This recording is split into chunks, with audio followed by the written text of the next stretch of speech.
牛油果真係又健康又好食啦。Careful，手下留核啊！古 Sir，我都係食完執翻乾淨啫喎，做咩啊？牛油果粒核咧喺普通人眼中咧，可能係一個廚餘啦，但係其實佢都可以係一個生命嘅開始嚟㗎，仲要可以係一個有潛質嘅綠色藝術品添。真係㗎？咁而家應該點做啊，古 Sir？嗱，只要我哋用啱方法咧，我哋食完嗰啲果核咧，都可以做種子盆栽嘅喎。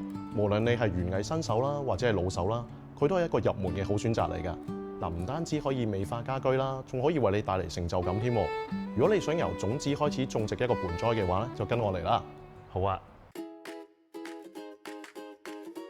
古 Sir，我有個疑問咧，點先為之係種子盆栽咧？其實呢啲種子盆栽咧，就係話個植物入邊嗰啲種子種喺一個容器入邊等佢生長。我哋就唔係話買一啲現成嘅植株翻嚟嘅。咁啊，佢其實最大嘅樂趣咧，就係話我哋可以見證到佢由種子嘅發芽啦，去到生長成個過程變晒咯。咁係咪所有水果啦有種子都適合㗎？咁除咗牛油果啦，有呢個火龍果啦、檸檬同埋碌柚咧，又得唔得嘅咧？其實咧，種子盆栽咧，佢係比較適合一啲生長緩慢嘅植物嘅。咁我哋台面上邊有碌柚啊、檸檬啊、火龍果啊、牛油果啊，呢啲都好適合。兼且如果你可能有一啲龍眼啊、荔枝嗰類咧，都可以嘅喎。如果有時咧，我哋種一啲葉菜類嘅種子啊，或者香草嘅種子嘅話咧，由於佢哋個生長速度太快啦，咁啊個盆栽個空間唔夠嘅話咧，咁啊會導致佢哋生長不良嘅喎。哦，原來係咁。咁最好揀一啲水果嘅果核。不過由種子種起咧，係咪需要好長嘅時間同埋耐性嘅咧？係啊，其實種子盆栽咧可以培養到你嘅耐性嘅喎，兼且你可以學習到咧嗰個植物嘅生命週期。如果我哋由種子種起啦，佢個種子咧會更加適應到你嗰個生活環境添嘅喎。明白啦，聽完嚟講之後咧，真係急不及待咧，想快啲親手試下。而我哋第一步要做啲咩啊？所謂工欲善其事，必先就利其器啦。咁我哋咧不如就睇下我哋要準備啲咩嘢工具同埋材料啊。我哋種種子盆栽嘅話咧，其實唔需要一啲好昂貴嘅工具，咁啊材料亦都好簡單嘅喎。我知一定要有種子，冇錯係啊。你可以揀呢一啲自己中意嘅種子啦，又或者如果係初學者嘅話咧，我哋可以揀啲容易啲發芽嘅檸檬啦、火龍果啦，或者係碌柚嘅種子嘅喎。咁容器咧係咪水杯都可以㗎？梗係可以啦。除咗水杯之外咧，我哋可以用瓦盤啦、膠盤啦，咁啊或者係一啲打咗底窿嘅水杯嘅喎。咁佢可以防止嗰個水喺度積咗喺個底，咁啊避免咗個植物嘅根部腐爛嘅。咁泥土咧又點樣揀㗎？我哋通常泥土嘅話咧，就會揀一啲潔淨嘅培苗土啦，或者係科學泥嘅。佢哋通常比較鬆軟啦，容易排水，兼且係有營養嘅喎。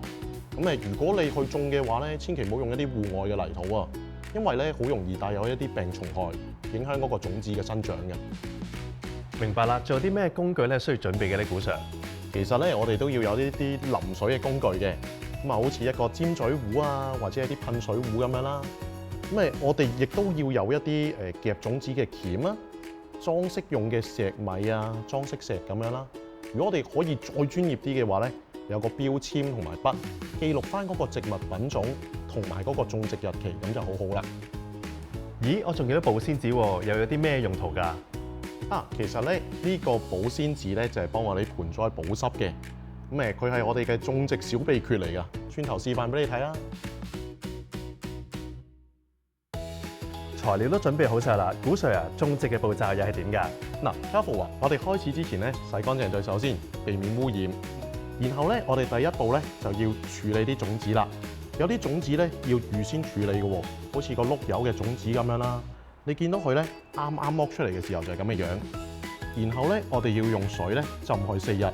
記得咧呢個過程入邊係每日都要換水嘅喎。去到第4日嘅時候咧，我哋就可以攞個種子出嚟，將佢白色嘅外皮剝咗，然後就會變成咁嘅樣噶啦。呢個過程咧，其實就可以加速個種子嘅發芽嘅喎。我有個問題啊，係咪所有種子嘅外皮咧都係需要剝咗佢㗎？其實唔係嘅，好似龍眼同荔枝咁樣咧，我哋就唔會剝皮嘅啦。咁咧佢哋嘅種子咧，其實我哋就可以直接攞水浸啦，浸佢4日。咁然後咧記得呢個過程入邊，我哋每日都要換水喎。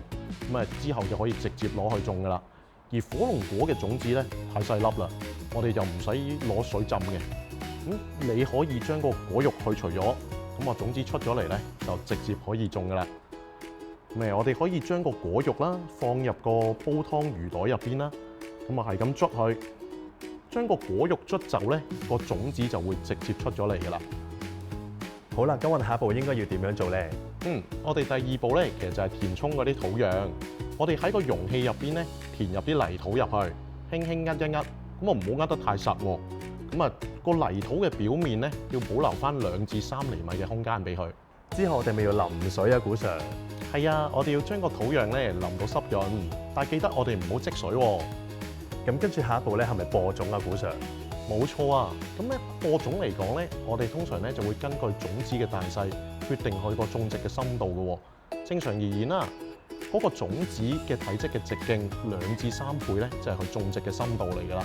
細粒嘅種子咧，好似火龍果嘅種子咧，我哋就唔使埋得好深嘅喎，輕輕地埋喺泥土嘅表面就 O K 㗎啦。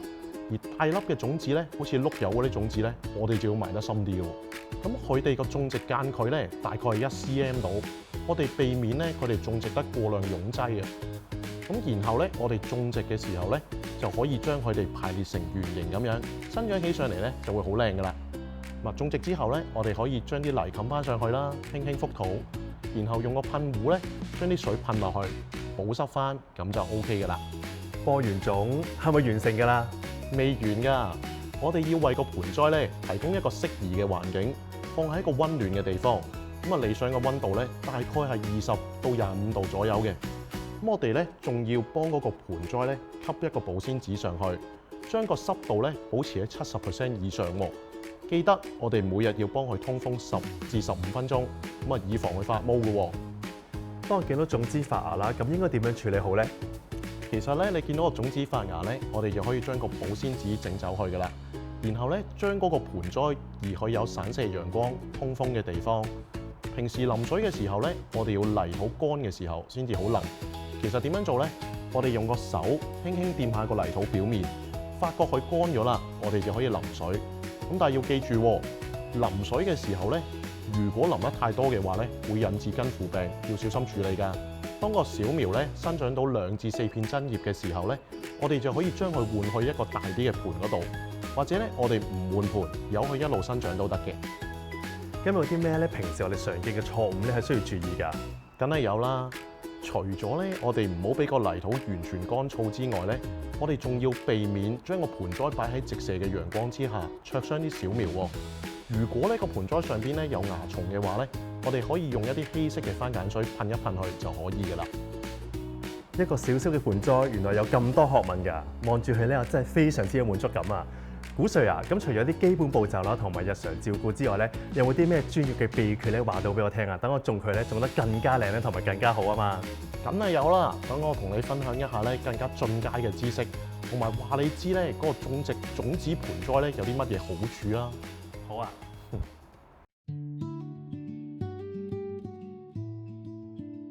喂，Carlo，考下你啊！